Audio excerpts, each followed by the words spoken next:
Hello, hello, and welcome back to Persephone Says. When I'm recording this, we are a few days before Mother's Day, and this is a story that I've been wanting to share really since before I even started the podcast, because it's a part of me that those closest to me know. But again, it's not a conversation or a topic that I felt comfortable sharing on Instagram or in a random blog post or on TikTok, crying into a camera. So at the very beginning, the first episode that I ever recorded, I mentioned that I kind of slid in Munchausen by proxy.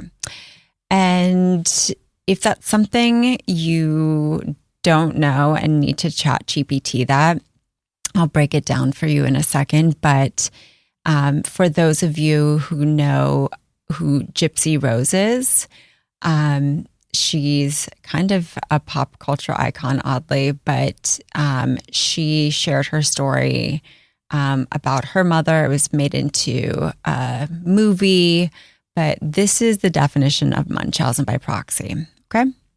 It's a rare but severe mental health condition and form of abuse.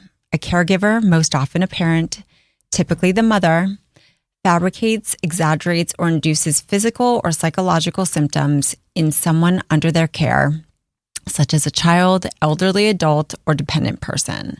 This is done to gain attention, sympathy, or praise for being a devoted caregiver.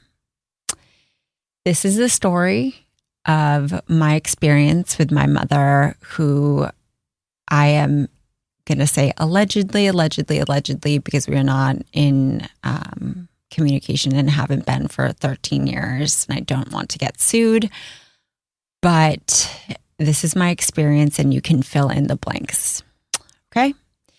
So, like I said, and I normally don't have notes in front of me, but I feel like to tell you this story, I don't want to lose focus, and I do kind of need a little bit of reminders to myself as to the order in which things happened, as frankly, I've repressed a lot of it and am working on that in therapy. So, last time I spoke with my mom was 13 years ago. It was about a month before our wedding, and it was one of the best decisions I've ever made, was to cut her out. And I know that that sounds really aggressive. And at the time, before people openly, I feel like, talked about their relationships or challenging relationships with their parents or their family members, or gaslighting, or all of these, different, I feel like now, like TikTok therapized, things. I was experiencing this when no one else I knew was cutting off a parent or putting boundaries on relationships or anything of that nature. And so it felt incredibly isolating, but I also knew that for my future marriage, for my mental health, for my sanity and happiness, I needed to just release the need for approval from someone who is never going to approve, love, like me. And just as a reminder, I'm an only child. And I think that's part of why I kept on trying to chase approval from my mother. I think it's normal to want to be loved by a parent. What isn't normal is to have the reverse and try to make sense of why doesn't my parent love me? That isn't normal. But it was just time. And I typically would Tarantino this, but we're not going to do that. We're going to take it step by step for you. So, my entire life, I had been grappling with my relationship with my mom. My earliest memories were when I was 5 years old. It was always screaming, aggression, nothing that I did or said. And I hate to put blanket statements, but it really was like that. I don't have a single positive memory with my mom And the only other memories that I have are witnessing, now processing and witnessing some serious, serious darkness in her life and depression, where I recognize that now. Okay. I've always been a very outspoken person. But as a kid, I was really characterized as being disobedient by her and, being told that she's the mother, I am the child. I need to listen to her. Like, she's the mother, I'm the child. Like, that was something that was constantly told to me, which, I mean, yes, there's rules. And if you listen to last week's episode with Roman, rules are made and broken, and conversations are constantly had. And in my house, adults apologize when we fuck up. That did not happen in my world, and certainly not as a little kid. I think, my parents had a very tumultuous divorce. They split when I was 7, I believe. And around that time, I was living in the DC area. Both parents were living in the DC area. And I think I was 9 when my mom told me that she was moving to Boston and I could come or I could stay. And after my world had really been thrown upside down with their divorce because it was just really ugly, I decided to stay with my dad. Also, I had a wonderful relationship with him. And even though he was tough, strict, I preferred to be with him. He was super, super loving and super supportive and my number one cheerleader. And at the time, I also ended up choosing to live with my then stepmom, which, I won't open up that can of worms just yet. At the time, I was going back and forth to Boston to visit my mom. But I mean, again, my memories are just like anger, frustration, yelling, like screaming, which was the opposite of my home life with my dad, which provided more of a stable foundation and, just a very solid foundation for any sort of kid to grow up within. At some point, things shifted. When I was 11, I started to have a little bit of a better relationship with her. She seemed like she had chilled out a little bit. I don't know if she was taking meds. I don't know. But she just seemed a little bit calmer and cooler, and like I could actually talk to her versus being forced to check a box to call her and talk to her, which was really what it had been up to that point. And I was having a little bit of a tough time with my stepmom that I was living with. And I asked my dad if I could move. I was in 7th grade and it was the middle of 7th grade. And I said, can I move to Boston? And he said, yes. And I remember so clearly, he told me that he didn't want me to resent him at some point down the road for saying no or holding me back, though he knew what was going to be on the other side. And now thinking about it as a parent, like I can't even imagine what he must have felt. But I have napkins, tissues here. I'm going to try to not use them or ruin my makeup. But I moved. And when I moved, literally the day I moved, the switch went off with her. And the person that I had always known was right back at it again, and filled with vitriol, filled with just like very like cutting down. She was of the cut down economy. She really didn't like me at all because I was too similar to my dad, evidently. When I got to Boston, I started to see a Greek therapist who she had spoken to. I had been in therapy because of my parents' messy ass divorce. And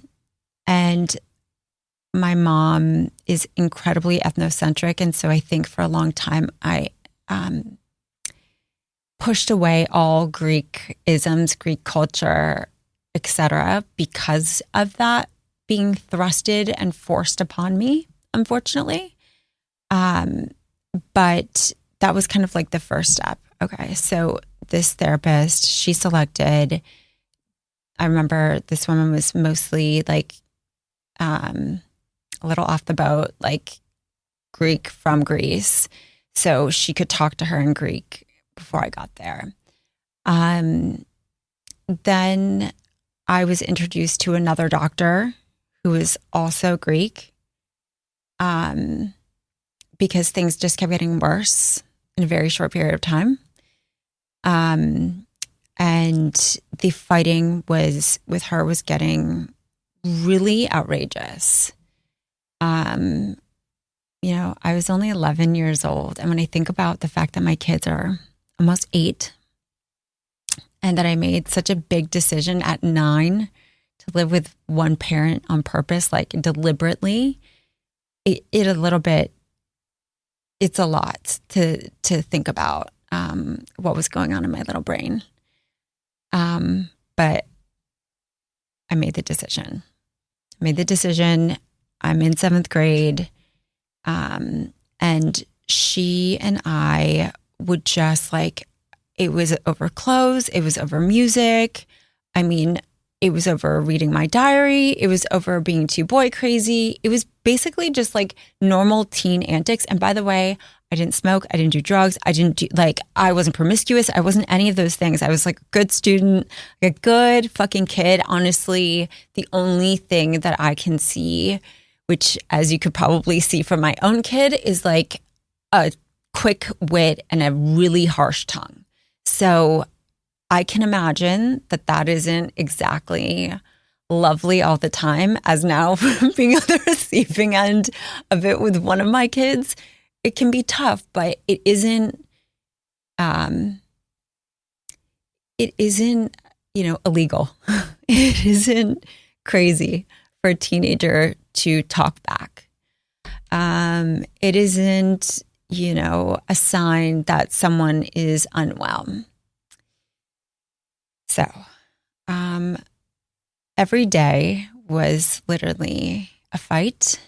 I recently actually found some diaries I've been writing since I was, I think, in 4th or 5th grade, and I found my writings to just, and read some of them, which was really fucking awful, to be honest. Every day was an argument over all of these dumb things, but the arguments became explosive. The arguments became pushing, shoving, her shoving me, and then me shoving back,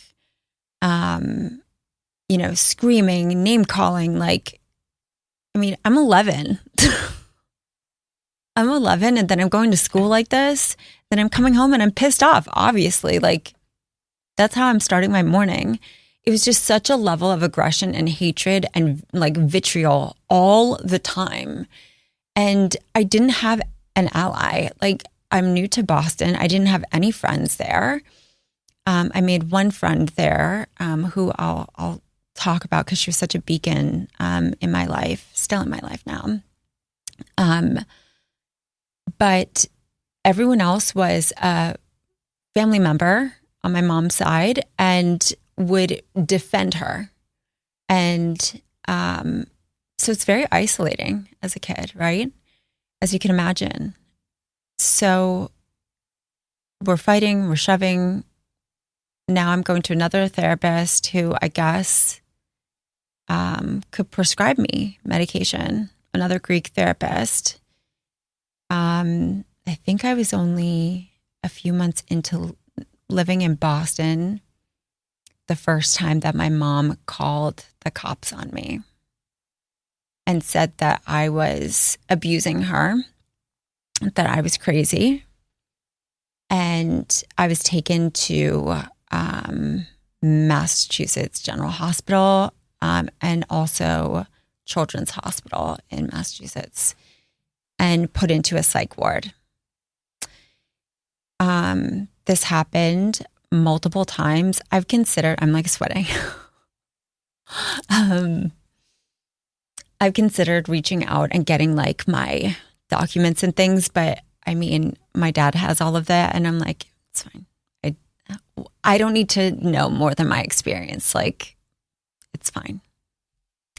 Every time, and I'm talking multiple times, I was brought there and released almost immediately. And I remember being told, like, there's nothing wrong with you. I remember there was a couple nurses who I can still see in my head where they were like whispering to me, like, there's nothing wrong with you.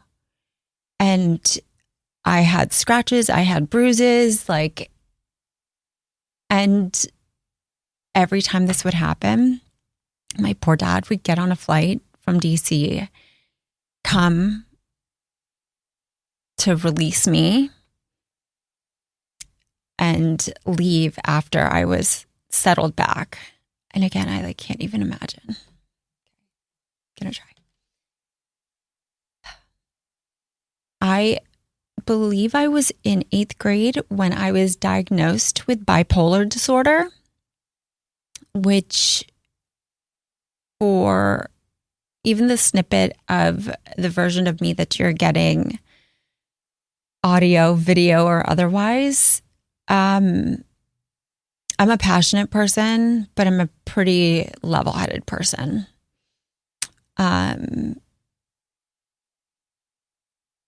I started to be treated for bipolar. I was medicated for bipolar. I was on lithium, which I had to be taken.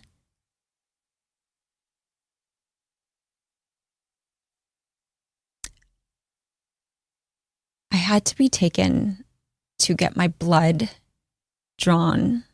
She would take me every other day. And in 8th grade, I hardly went to school because I was in and out of hospitals.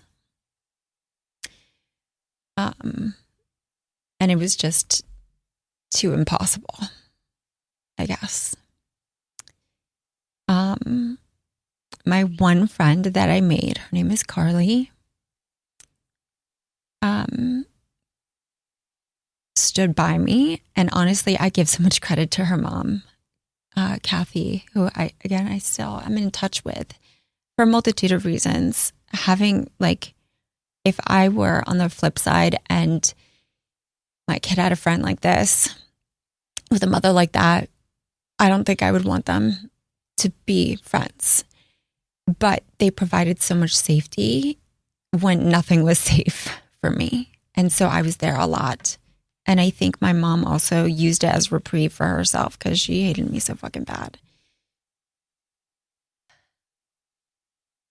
And what really helped define to me that this was not normal, none of this was normal, was seeing the way that my friend's mom behaved to her and treated her.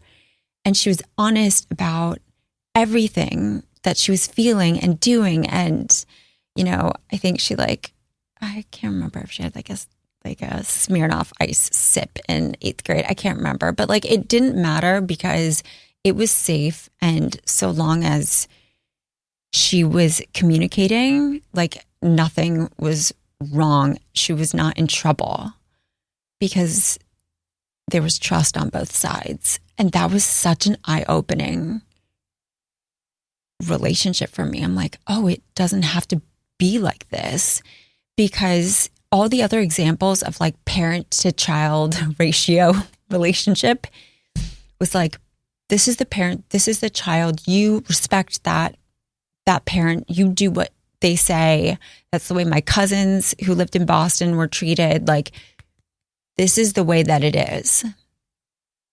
My relationship with my dad, though he was very strict, especially when I was younger, I was still very honest and open with him. But I still think, like, I just didn't know that you could have like a friendly relationship with a parent until I saw that. So I don't know how many times I was hospitalized, but there were several stints where I was in children's hospital in the psych ward for a couple weeks at a time and then released. And I'd rather not go into detail, mostly because I don't think I can get through it. But one thing that was done every time was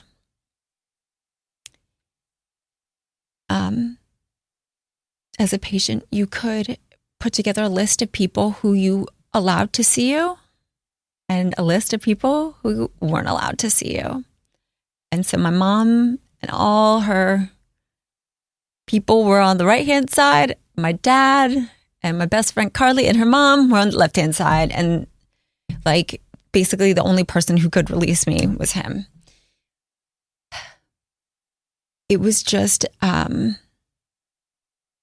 I can't believe that happened to me. And that she did that to me.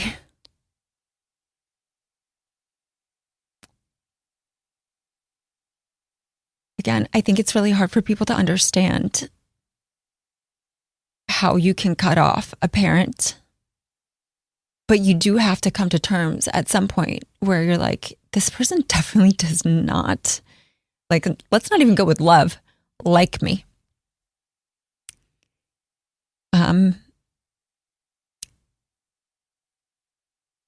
After several iterations of this, of abuse, I gained 60 or 70 pounds, which I alluded to on the Ozempic episode, so listen to that one, because of all of the medications that I was put on. So by the end of 8th grade, I was almost 200 pounds, if not 200 pounds. And then, of course, I was told that I was too fat.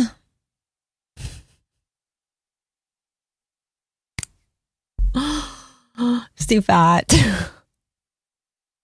My hair is ugly. I'm like, I could never even dream of saying that to my kid. I think that's where I am now. It's like, I can't believe that was said to me by my mom.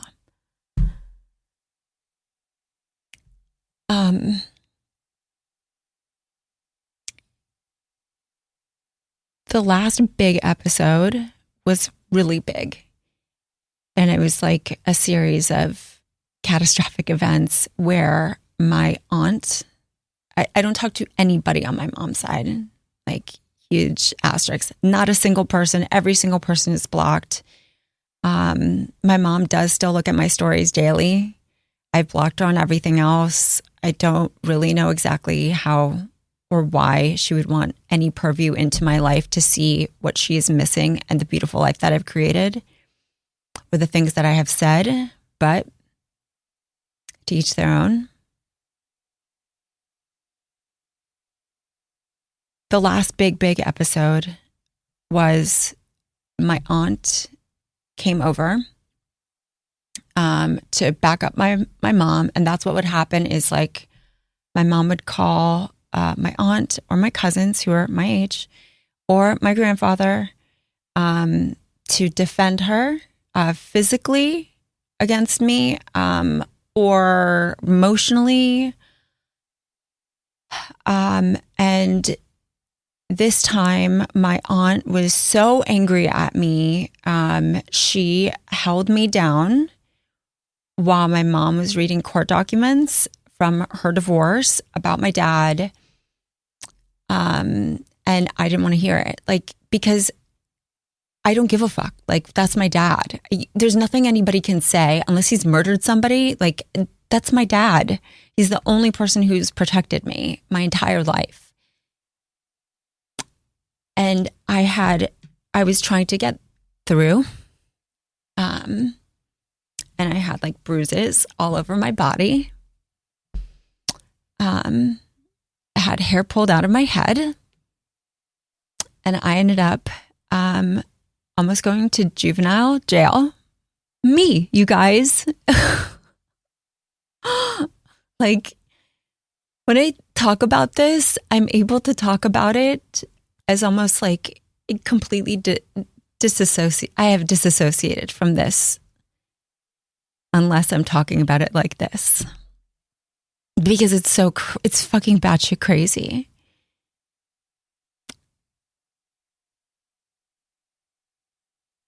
I was almost thrown into juvenile jail. I was put back into an institution. I'm released almost immediately once again. And at that point, I called my dad. I think it was maybe 2 weeks before I was supposed to start high school. And I was like, I can't do this anymore. And within one day, I remember packing my room in trash bags and going and leaving. He's like, no problem. Let's go. And we didn't speak on and off. Like, we had gone many years of not speaking, many years of me trying. At that point, when I left Boston, she was about to get remarried. And she made sure not to do any of this in front of him, of course. Of course not. But ironically, this is where I will say, allegedly, Munchausen by proxy, you paint your own picture. Not allegedly her ex-husband, because she got divorced again, also had bipolar. He also ended up in a mental institution. What? That happened only a couple years after they got married. Why was that? Both of us bipolar?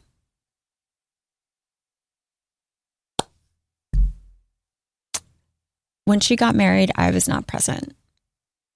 I made a very deliberate choice. Again, I mean, I was really young for being a freshman in high school. Like, I've always been on the younger side of the spectrum, I guess. And so I think I was only 12 when I entered high school. I was fucking 12. And I was like, nope, fuck that. Not going. Not going. And never regretted that a day in my life, by the way.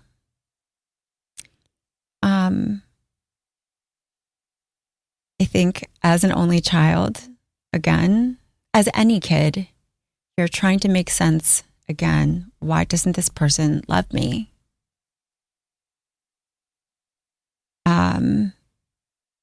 I tried individual therapy. I tried to have therapy with her coming down to DC. That did not work. I wanted a relationship with my mom because I thought that that was the only way, because I couldn't make sense on how this happened. I can't say I forgave what had happened in Boston, but I just wanted peace in my heart because it was such a tumultuous thing, such a tumultuous experience. And I was constantly, and I hate this phrase, but I was constantly gaslit to the point where it's like, if you tell someone they're crazy enough times, like, they're going to act. I mean, for me, I like, you want to see crazy? Like, I was so young to have any of these things happen to me. And honestly, to not like be that fucked up is kind of a miracle. Like, the fact that I have a marriage that's like this. Thank God, honestly. But let's fast forward a little bit to the wedding, or right before. All right. I'm going to stop you right here. There is way more to share. Let's reconnect next week for part 2.